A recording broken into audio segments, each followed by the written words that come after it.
Five Things is brought to you by NetSuite by Oracle, the #1 financial system that gives you visibility and control over your business. Stay tuned after the show to find out about their special offer for our listeners. Good morning, I'm Taylor Wilson, and this is 5 Things You Need to Know Tuesday, the 24th of August, 2021. Today, the Taliban threatens action if the U.S. doesn't meet next week's deadline to leave the country. Plus, there's a new governor in New York, and more.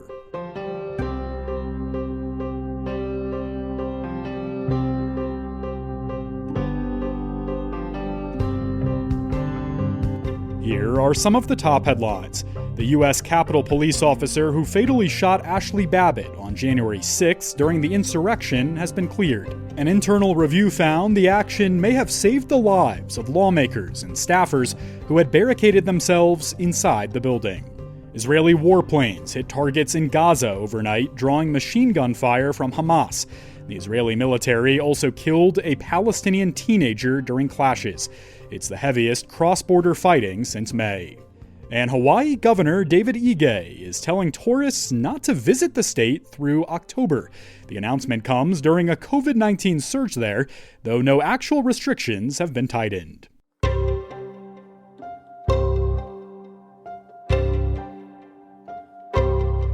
The U.S. military had its biggest day of evacuation flights out of Afghanistan on Monday. After the Taliban takeover earlier this month, 28 U.S. military flights brought more than 10,000 people out of the country over 24 hours that ended Monday morning. They then brought out another 6,600 over the next 12 hours. President Joe Biden's national security advisor Jake Sullivan said the faster pace of evacuations from previous days was partially because of coordinating with Taliban commanders to get evacuees into the Kabul airport. We are in talks with the Taliban on a daily basis through both political and security channels. I'm not going to get into the details of those discussions here to protect those discussions, which are covering a wide range of issues. We are also consulting closely with our allies and partners on the issue of the evacuation and its progress. In fact, the president just got off the phone with the British Prime Minister a short time ago. We are taking this day by day. We believe we are making enormous progress. We are engaging with the Taliban, consulting with the Taliban on every aspect of what's happening in Kabul right now, on what's happening at the airport, on how we need to ensure that there is facilitated passage to the airport for American citizens, SIVs, third country nationals, and so forth. We'll continue those conversations with them. Ultimately, it will be the president's decision how this proceeds, no one else's. The latest count was more than twice the 3,900 people flown on U.S. military planes in the previous 24 hours. The increase comes after a week of obstacles and violence on the airport's perimeter, and horrifying scenes last week when several Afghans died clinging to the outside of a U.S. military plane as it took off. The Pentagon said Monday that more than 200 planes are involved with evacuation efforts out of the country, and that arriving planes spend less than an hour on the tarmac in Kabul before loading and taking off again. Stephen Lyons, the head of the U.S. Transportation Command in charge of the military aircraft doing the Afghan airlift, said at least 3 babies have been born on board evacuation planes. Afghan evacuees are also beginning to arrive in the United States. 4 military bases are temporarily housing arrivals. They continued to arrive at Dulles International Airport outside Washington on Monday. Many carried only a small bag of belongings. Some had nothing at all, leaving their lives behind halfway around the world. Evacuees are also flying to other parts of the globe as part of other countries' and missions' evacuation efforts. The Kabul airlift comes after the Taliban quickly took over almost all of Afghanistan in a matter of weeks, mostly without a fight. The U.S. has said it will take its troops out of the country by August 31st, but that date is now only a week away. And President Joe Biden said Sunday that he would not rule out extending the evacuation past next Tuesday. Advocates around the world have encouraged the U.S. to do so to get as many Afghans out of the country who might be at risk under Taliban rule. But Taliban spokesman Suhail Shaheen told Sky News on Monday that August 31st is a red line.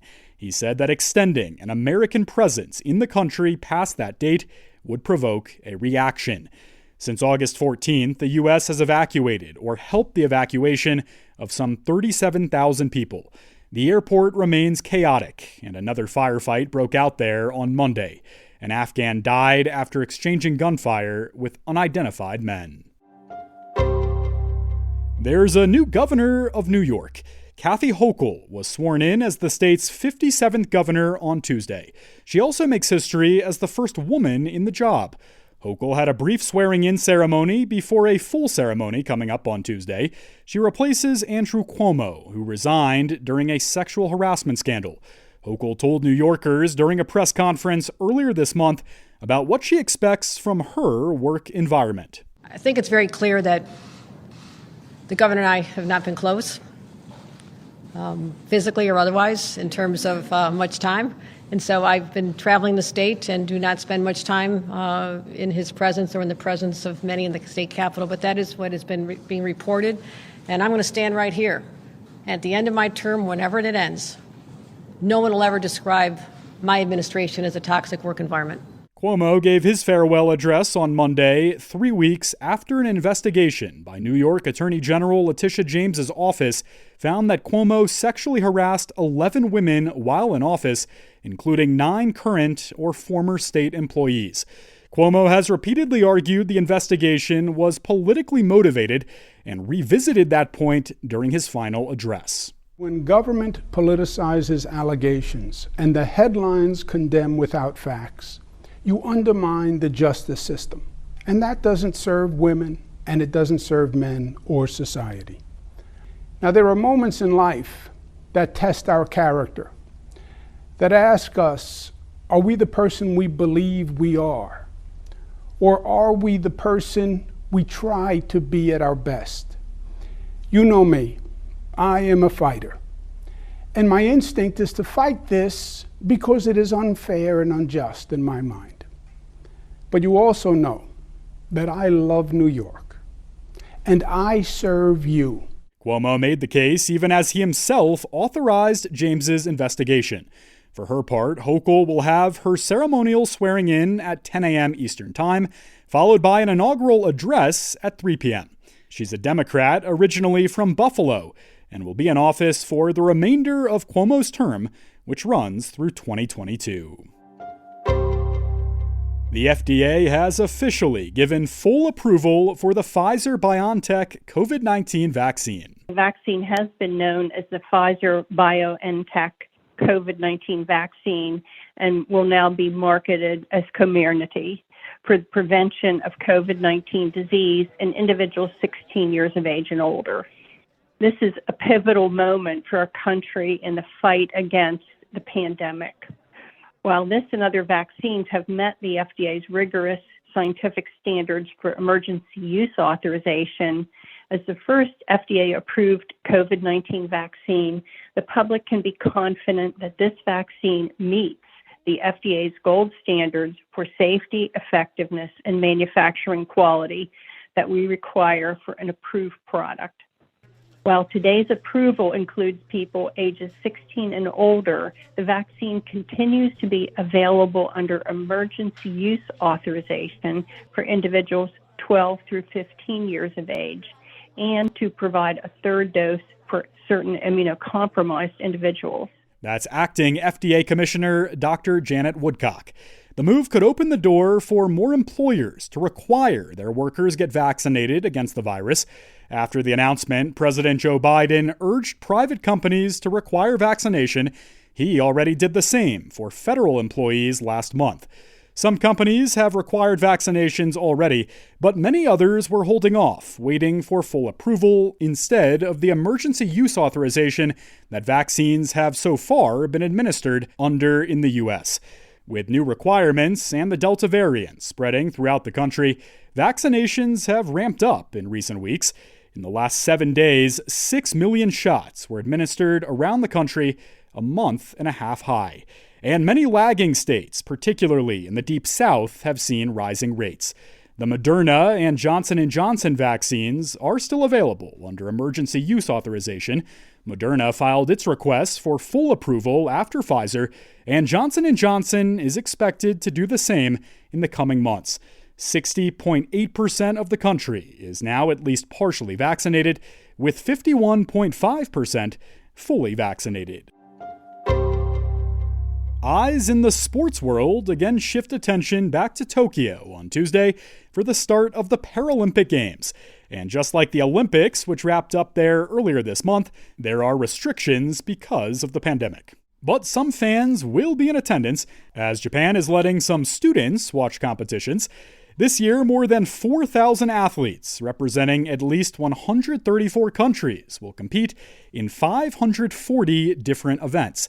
That includes 240 athletes representing the United States. One of them, swimmer Anastasia Pagonis. She had to relearn how to swim after losing her eyesight. Coach Mark Dannon helped her along, as told in this episode of Sports Kind. He was the only coach that would take me on and that, wanted to train the blind girl and had faith in me. And he taught me how to swim all over again when I lost my vision, which was amazing, and I'm so thankful for him. Didn't really know what I was getting myself into. I thought I was just gonna have some good karma and try something nice. He actually put blackout goggles on himself and tried to swim the way that I swim. I hit my hand, I hit my head. I have people tapping me on each side of the wall, so I have this pole with a pool noodle on the end of it, and I just get a little poop on the top of the head, and I take my stroke and I flip. For more on the Paralympics, head to USA Today Sports. Pumpkin spice is back. Starbucks is bringing back its seasonal pumpkin spice latte on Tuesday. The drink is associated with the fall season, and even though it's still August, for some, the so-called PSL marks the end of summer.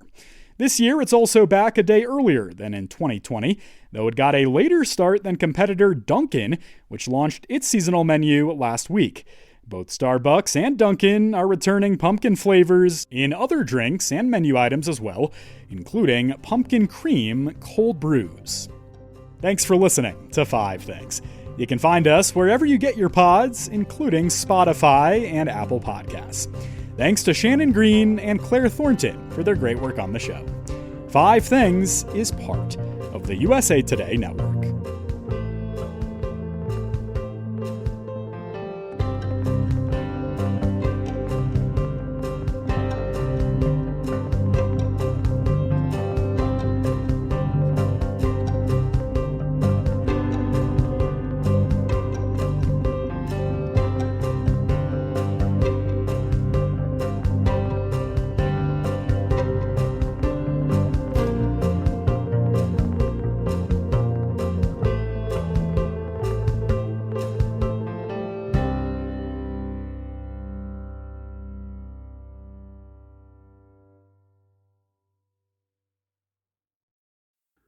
We get support from NetSuite.